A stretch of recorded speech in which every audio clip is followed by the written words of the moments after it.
We already know Samsung is working on a flexible phone, and we know they're not alone, but here at CES 2019, we got to try something just a little more ambitious than that. We're here with Royole, and they have made their own flexible flagship smartphone device that you can actually buy right now if you live in China, or if you're willing to shell out for a developer version and are willing to wait for a few weeks for it to show up. So let's take a closer look.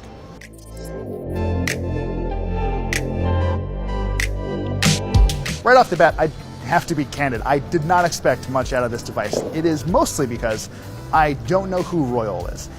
That said, they've been around for a little bit. We saw them actually at CES a few years ago where they built a personal cinema headset that started to use some of their flexible display technology, but that's really what it's all about. This company has been working on cracking the flexible screen formula since 2012, and after using the Royole FlexPi, as it's known, that work seems to have paid off.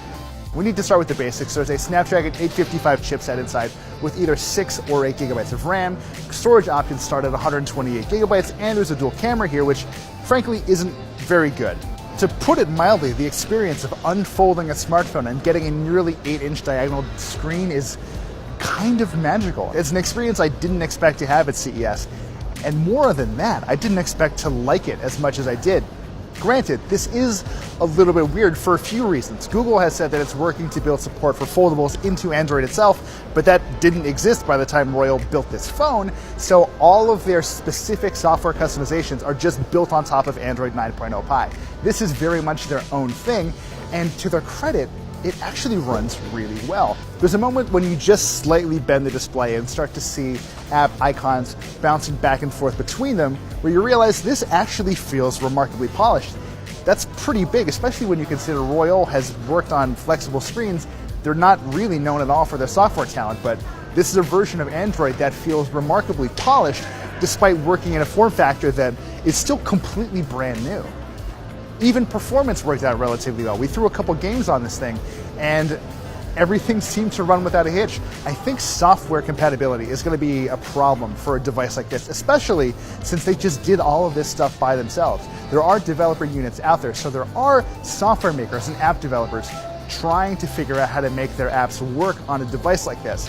But when Google inevitably announces their full toolset for foldable devices, we're going to have to see if any of the work that was done to make apps work on the FlexPi is transferable to these new foldable devices. It doesn't make sense for an app developer to put a ton of effort into one device when it could maybe build stuff for all foldables in the future. I can't stress this enough though. Using the FlexPi as of right now is kind of weird. The cameras are really not particularly good, especially when you consider the software on the device that we tried took every landscape photo that we had and only displayed them as vertical. Beyond that, it's just kind of confusing because I, like you probably, have never used a foldable phone before. So there's a little cognitive dissonance between what you might expect this phone to do and the way it actually behaves.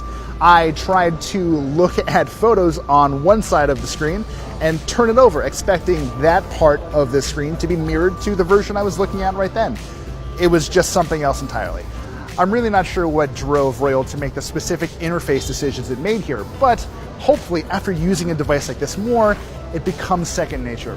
We'll have to see though.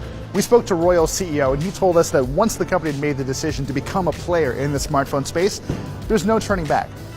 Obviously, there's work that needs to be done here. There's polish that needs to be applied. There are rough edges that need to be sanded down. But for a first step, this is really impressive stuff, and I can't wait to see what these guys work on next. So stay tuned for more from Royole and CES 2019 at Engadget.com.